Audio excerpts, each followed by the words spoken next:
the head.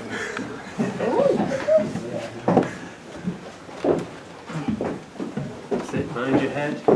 Sorry, it's about as big as Derby Just Cathedral. watch out for your head, Elizabeth. On the Right.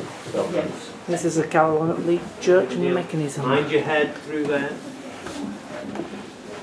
You okay? Hang on, I can't see your machine. You may have to be patient, Stuart, Yeah, yeah. because people will... Do you want to come here? Yeah. People will move and we'll still be here. Yeah, it's a bit like Meltham actually. I'll give you a quick talk around the clock. The clock is actually not very interesting, actually. I like it. It's just an electric motor that turns the hands. That's the clock face itself. It was electrified in 1966 when the bells were rehung, and it was electrified with that motor in the middle there that you can hear whirring. Now the snag is, when the electric goes off, the motor won't restart, so the clock stops, which is a bit of a nuisance. But in the old days, it was weight driven, just, you know, like a cuckoo clock, has weights that descend slowly, and it had to be wound up once every, I don't know if it was weekly or what it was.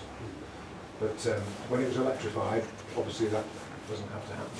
There's two parts to it. The far side over there is what we call the quarters, and this side are the hours. So there's a motor on that end, right on the top of the machine there. There's a motor there that does the quarters, and then this motor is responsible for striking the hour. It's this bit that's more interesting. This is the chiming machine, and this plays a tune on the bells 4 times a day: 9 o'clock in the morning, 12 o'clock midday, 4 o'clock in the afternoon, and 8 o'clock at night. It plays the same tune 3 times through, and then stops. And it'll do that 9 o'clock, 12 o'clock, 4 o'clock, 8 o'clock.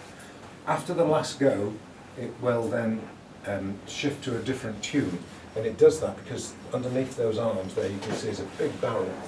If you've ever seen a musical box, it's the same thing but bigger. Musical box on steroids. So that moves across a millimetre or two, and then it can play a different tune.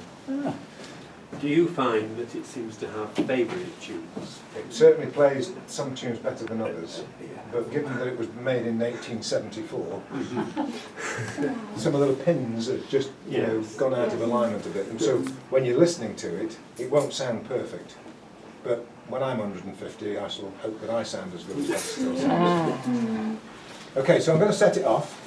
You will want to put your fingers in your ears to begin with, depending on how bothered you are. Not really. But, you know, I don't bother, but I know how loud it's going to be.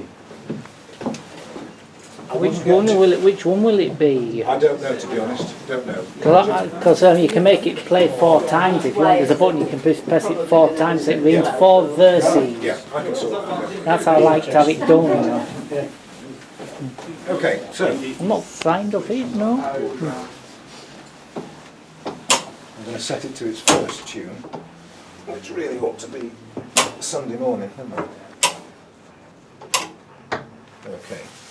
So what will happen is the drum will start to turn. It'll flick off these little catches here, which will release these arms.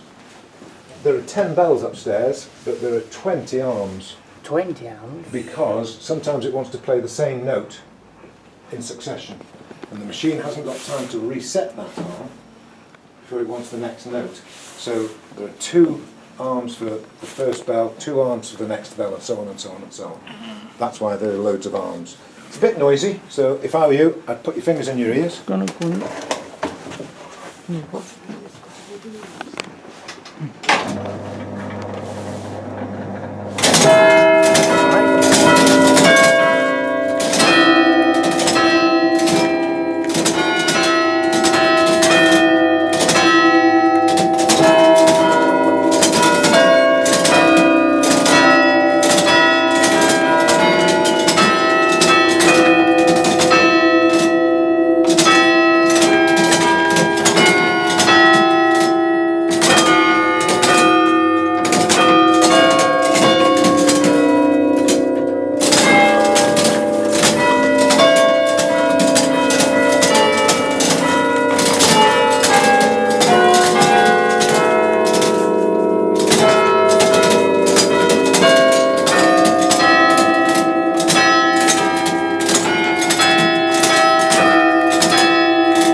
o'clock, so it's played the first tune at 9 o'clock and 12 o'clock. Oh, look So at the it's played window again. for a minute, see the views out. It'll play the same tune Yeah. 3 times through Yeah. at 9 o'clock, 12 o'clock, 4 o'clock and 8 o'clock at night. What's that? Just fun. Oh, right.